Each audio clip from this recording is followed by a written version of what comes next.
మన ప్రభు అయిన యేసుక్రీస్తు వారి మహోన్నతమైన నామంలో కూడి వచ్చిన మీ అందరికీ హృదయపూర్వకమైన శుభవందనాలు తెలియజేస్తున్నాను. రండి, దేవుని యొక్క మాటలు విని ఆశీర్వదించబడదాం. పరిశుద్ధ గ్రంథములో అబ్రాము అనే ఒక మనిషి ఉన్నాడు. ఆయనకు 99 సంవత్సరాల వయసు, ఒకటి తక్కువ 100. ఈ 99 సంవత్సరాల వయసులో ఉన్నటువంటి అబ్రాముతో దేవుడు మాట్లాడుతూ ఉన్నాడు. హల్లెలూయా! ఎంత గొప్ప విషయం అండి. మనిషితో మాట్లాడవచ్చు, కానీ దేవుడు మనతో మాట్లాడటం గొప్ప విషయం. దేవుడు మనందరితో మాట్లాడటం చాలా గొప్ప విషయం. అబ్రాము అనే వ్యక్తి దేవుని చిత్తానికి పరిపూర్ణంగా లోబడ్డాడు. దేవుడు మాటకు లోబడ్డాడు.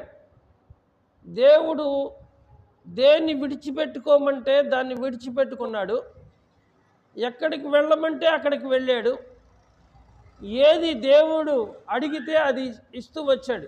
దేవుని చిత్తానికి నువ్వు లోబడితే ఖచ్చితంగా దేవుడు మిమ్మల్ని ఆశీర్వదిస్తాడు. మీ ఆలోచనలను బట్టో మీ యొక్క నడవడికను బట్టో నడవటం కాదు. దేవుడు మీ నుండి ఏం కోరుకుంటున్నాడు, మీరు ఏం చేస్తున్నారు,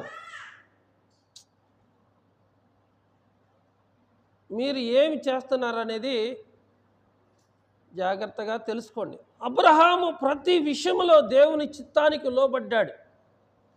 కష్టమైన, శ్రమైన, ఇబ్బందులైనా ఏమైనప్పటికీ కూడా అబ్రాము దేవుని చిత్తానికి మాత్రమే లోబడ్డాడు.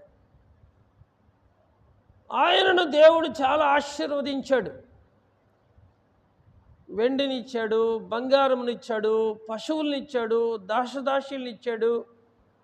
అసలు ఆయనకు కొరత కొదువు లేకోకుండా ఆయన దేవుని చిత్తానికి లోబడినప్పుడు గొప్ప ధనవంతుడయ్యాడు. ఎందుకంటే ఆయన మీద ఆధారపడలా, ఆయన దేవుని మీద ఆధారపడ్డాడు. దేవుని మీద ఎవరైతే ఆధారపడతారో ఆ మనుషులు గొప్పవారుగా మారుతారు. మీ జీవితాల్లో మీరు గొప్పవారుగా ఉండాలని మీకు లేదా? ప్రభు అన్నాడు, నా మాటను మీరు శ్రద్ధగా విని నా దృష్టికి మీరు న్యాయమైంది, యోగ్యమైంది చేసినప్పుడు భూమి మీదనున్న సమస్త జనముల కంటే నేను మిమ్మల్ని హెచ్చిస్తాను. భూమి మీద ఎంతమంది ప్రజలైనా ఉండని, వారందరికంటే దేవుడు మనల్ని బహుగా హెచ్చిస్తాడు, బహుగా ఆశీర్వదిస్తాడు. హల్లెలూయా! ఈ సమయంలో అబ్రాముతో దేవుడు మాట్లాడాడు. అబ్రాముతో దేవుడు మాట్లాడినప్పుడు అబ్రాము వయసు 99 సంవత్సరాలు. 99 సంవత్సరాల వయసులో దేవుడు మాట్లాడినప్పుడు ఆయనతో దేవుడు ఏమని మాట్లాడాడు, ఆ విషయాల గురించి పరిశుద్ధాత్ముడు మనతో మాట్లాడుతున్నాడు. జాగ్రత్తగా విందాం. నేను సర్వశక్తి కలిగినటువంటి దేవుడను, నాకు అసాధ్యమైనదంటూ ఏది కూడా లేదు. ఎందుకు దేవుడు ఆయనతో మాట్లాడాడు అంటే, దేవుడు భూమి మీద సమస్త సమృద్ధిని అనుగ్రహించాడు, కానీ ఆయనకు సంతానం లేదు. ఇప్పటి వరకు 99 సంవత్సరాల వయసు వచ్చేంత మట్టుకు ఆయనకు సంతానం లేదు. దేవుడు ఆయనతో మాట్లాడుతున్నాడు. ఏమని అంటే, నేను సర్వశక్తి కలిగినటువంటి దేవుడను, ఆకాశము, భూమి, పర్వతములు, సముద్రాలు సమస్తమును కూడా దేవుడు నోటి మాట ద్వారా కలుగు చేస్తూ వచ్చాడు. ఆయన మాటలో శక్తి ఉంది. ఆయన మాటలో అద్భుతాలు జరుగుతాయి. ప్రతి మనుషుని కూడా దేవుడు సంపూర్ణంగా ఆశీర్వదించాలనే కోరుకుంటాడు. ప్రభు అన్నాడు, నా మాటలు మీరు వినండి, నా మాటలు మీ హృదయాల్లో ఉండనియండి. మీరు నా యందు నేను మీ యందు ఉంటే మీకు ఏది ఇష్టమో అడగండి, అది నేను మీకు అనుగ్రహిస్తాను అన్నాడు. చూడండి, దేవుని వాక్యము మన హృదయం నిండా ఎప్పుడైతే భద్రం చేసుకోగలుగుతామో అప్పుడు దేవుని యొక్క ఆశీర్వాదాలు మన మీదకి వస్తాయి. కానా వివాహానికి యేసు ప్రభు వారు వెళ్ళాడు. ఆ కానా వివాహంలో ద్రాక్షారసం అయిపోయింది. ఖాళీ రాతి బాణలు 6 అక్కడ కనపడితే ఆ రాతి బాణల నిండా దేవుడు నీళ్లతో నింపమని చెప్పాడు శిష్యులకి. నీళ్లను దేవుడు ఏం చేశాడు? అక్కడ ద్రాక్షారసంగా మార్చాడు. అలాగే ఆ రాతి బాణల నిండా నీళ్ల చేత ఎలాగైతే నింపబడి ఉన్నాయో దేవుని వాక్యం చేత కూడా మనము నింపబడినప్పుడు మనం జీవితాలు నీరు ద్రాక్షారసంగా ఎలాగైతే మార్చబడిందో అలాగే మన జీవితాలలో కూడా నూతనమైనటువంటి ఆశీర్వాదాలు దేవుని ద్వారా మనం పొందుకోగలుగుతాము. హల్లెలూయా. దేవుడు ఏమైనా చేయగలుగుతాడు. ఆయనకి అసాధ్యమైనదంటూ ఏది లేదు. ఆయనకి సమస్తమును సాధ్యమే. ఉదయకాల సమయంలో దేవుడు అంటున్నాడు, నేను సర్వశక్తి కలిగినటువంటి దేవుడను. ఏ దేవుడు? ఎల్ షద్దాయ్. నేను సర్వశక్తి కలిగిన దేవుడును. ఆయన ఏమైనా చేయగలుగుతాడు. ఆయన సమస్తమును చేయగలవాడు. అబ్రహాముకు చెబుతున్నాడు, నేను ఏమైనా చేయగలుగుతాను, నేను సర్వశక్తివంతుడైనటువంటి దేవుడను. ఈ లోకంలో కొంతమంది కొన్ని పనులు మాత్రమే చేయగలుగుతారు, అన్ని పనులు చేయలేరు. అన్నిటి మీద అధికారం ఉండదు, కొన్నిటి మీద అధికారం ఉంటుంది. కానీ దేవుడు మాత్రం సర్వాంతర్యామి, సర్వశక్తిమంతుడు. ఆయనకు సర్వాధికారము ఉంది. ఏ అధికారాలైనా సరే ఆయన ద్వారానే నియమింపబడి ఉన్నవి. ఇక్కడ అబ్రహాంతో దేవుడు అంటున్నాడు, నేను సర్వశక్తి గల దేవుడును గనుక నా సన్నిధిలో నడుచుచు నిందారహితుడవయ్యుండుము. ఎక్కడ నడవాలి? ఆ లోకంలో కాదు, పాపంలో కాదు, దౌర్భాగ్యంలో కాదు, చెడ్డ వ్యసనాల్లో కాదు. దేవుని సన్నిధిలో నడుచుచు 1 వారం వస్తే, 2 వారం వస్తే, 3 వారం వస్తే కాదు. నీ జీవిత కాలం అంతా నువ్వు దేవుని సన్నిధిలో నడవాలి. పరిశుద్ధ గ్రంథంలో దేవుడు చెప్తాడు, నోవాహు దేవునితో నడిచినవాడు, హానోకు దేవునితో నడిచినవాడు, అబ్రహాము దేవునితో నడిచినవాడు. దేవునితో నడిచి చెడిపోయిన వాడు ఎవడు లేడు. ఆశీర్వదించబడ్డారే కానీ, దీవించబడ్డారే కానీ ఎవరు చెడిపోలేదు. మనుషుల యొక్క ఆలోచనల ప్రకారంగా మనం నడిస్తే ఏదో ఒక విషయంలో మనల్ని పాడు చేస్తారు. మనుషులకి ఏముంది?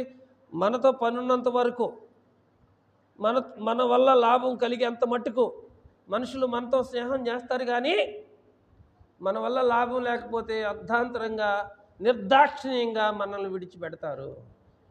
ఇక్కడ అబ్రహాము సర్వశక్తి కలిగినటువంటి దేవుని సన్నిధిలో నడుస్తూ ఉన్నాడు. మీ జీవితాల్లో కూడా దేవునితో నడవటం నేర్చుకోండి. ముందు దేవునితో ఎవరైతే నడుస్తారో వారిని దేవుడు చాలా దీవిస్తాడు. ఈరోజు తీర్మానం చేసుకోండి, చక్కగా చెప్పండి, చెప్పండి అందరూ, నేను నా జీవిత కాలమంతా దేవునితో నడుస్తాను. నిజంగానే నడుస్తారా? నువ్వు చెప్పమన్నావు కాబట్టి మేము చెబుతున్నావు అంటారా? జీవితకాలం అంతా దేవునితో నడిచినప్పుడు మనం నష్టపోము. హల్లెలూయా. నువ్వు నా సన్నిధిలో నడుచుచు నిందారహితుడు అయ్యుండుము. నిందారహితుడు అంటే నింద అనేది లేకోకుండా బ్రతకమంటున్నాడు దేవుడు. నీ మీదకు నింద అనేది రాకుండా దేవుని సన్నిధిలో నడవాలి అంటే దాని అర్థం నీ ప్రవర్తన వలన ఎవరు కూడా నిన్ను నిందించే విధంగా ఉండకూడదు. పౌలు గారు తిమోతికి చెప్తాడు, వృద్ధులను గద్దెంపక తండ్రిగా భావించు, తండ్రి అని పిలువు. వృద్ధ స్త్రీలను తల్లి అని పిలువు. యవ్వన స్త్రీలను అక్కా చెల్లి అని పిలువు. నీ తోటి వారిని అన్నా తమ్ముడు అని పిలువు. అన్నా తమ్ముడు అని పిలువు, అక్కా చెల్లి అని పిలువు, తల్లి తండ్రి అని పిలువు. ఎందుకంటే ఎవరు కూడా నీ యొక్క ప్రవర్తన వలన ఇబ్బంది పడకూడదు. పిలిచే పిలుపు కూడా చాలా చక్కగా పిలవాలి. మాట్లాడే తీరు కూడా చాలా బాగుండాలి. మనం మాట్లాడితే పశువుల్ని పిలిచినట్టు పిలవకూడదు, రావే పోవే అని. అమ్మ అని పిలవాలి, అక్క అని పిలవాలి, తమ్ముడు అని పిలవాలి, చెల్లి అని పిలవాలి. అర్థమవుతుందా? ఎందుకంటే నువ్వు దేవుని సన్నిధిలో నడుస్తూ ఉన్నావు. నువ్వు మర్యాదగా మాట్లాడాలి, నువ్వు మర్యాదగా నడుచుకోవాలి. నేను ఇంతే మాట్లాడతాను, నాకు ఇంతే వచ్చు అంటే ఎలాగా? నేను ఇంతే మాట్లాడతాను కాదు. పద్ధతి మార్చుకోవాలి, మాట్లాడే విధానం మార్చుకోవాలి.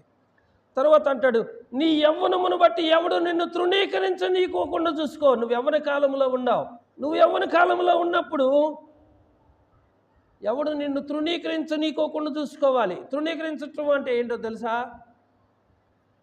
బాగానే చేతాడు కానీ కొంచెం మాటల్లో కొంచెం ఏదో తేడాగా ఉంటుంది, చూపుల్లో కొంచెం తేడాగా ఉంటుంది.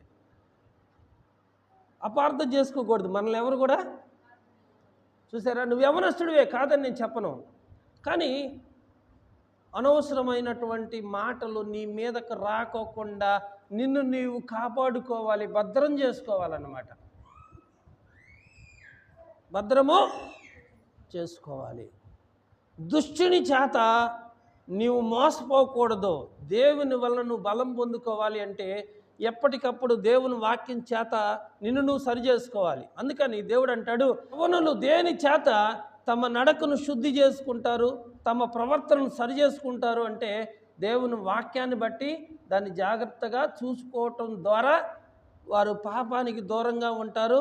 ఇతరులు అవమానించడానికి కానీ, ఇతరులు నిందించడానికి కానీ, ఏ విధంగా కూడా సాతాను యొక్క తంత్రాల్లో వారు పడకుండా ఉండటానికి నిన్ను కాపాడి నీకు ప్రొటెక్షన్ ఇచ్చేది ఏంటి అంటే దేవుని యొక్క వాక్యం. దేవుని వాక్యం నీ జీవితంలో లేకపోతే ఈజీగా పాపంలో పడిపోతావు. పాపంలో పడిపోతున్నావంటే దేవుని వాక్యం నీలో లేకపోవటం వల్ల, దేవుని యొక్క జీవము నీలో లేకపోవటం వల్లే నువ్వు పాపంలో పడిపోతున్నావు. ఇక్కడ అబ్రహాంతో దేవుడు అంటున్నాడు, నేను సర్వశక్తి కలిగిన దేవుడిని కనుక నీవు నా సన్నిధిలో నడుచుచు నిందారహితుడు అయి ఉండుము అంటే నువ్వు నా సన్నిధిలో నడవాలి, కానీ ఇతరులు నిన్ను నిందించడానికి అవకాశం ఉండకూడదు. కొంతమందికి ఏ తప్పు తెలియదు, ఏ తప్పు చేయరు, కానీ వాళ్ళ ప్రవర్తన ఎలా ఉంటుందంటే వీళ్ళు చేసారేమో అన్నట్టు ఉంటుంది. వాళ్ళ మాటలు కానీ, వాళ్ళ చూపులు కానీ, వాళ్ళ ప్రవర్తన కానీ, వాస్తవానికి వాళ్ళకి ఏ పాపం తెలియకపోవచ్చు, కానీ ఎలా ఉంటుంది? ఏదో మొత్తానికి వీళ్ళ మాటల్లో కొంచెం తేడా ఉందని అనుకుంటావు అనుకోవా?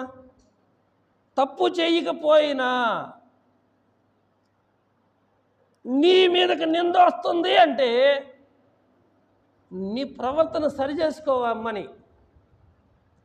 నువ్వే తప్పు చేయలే, కానీ నీ మీద నింద వస్తుంది. నేనేం తప్పు చేయకపోయినా నా మీదకు నిందలు వస్తున్నాయి అంటావు. నిందలు వచ్చే విధంగా నువ్వు ఉన్నావు, నువ్వు సరి చేసుకో. ఇదిగో ఈ మార్గంలోకి వెళ్తే నీకు నింద వస్తుంది కాబట్టి ఈ మార్గంలోకి వెళ్ళకుండా ఉండు. ఒక సారాయి కొట్టు ఉంది, ఒక బ్రాందీ షాప్ ఉంది, నువ్వు తాగలేదు కానీ నువ్వు అక్కడ ఉండవు.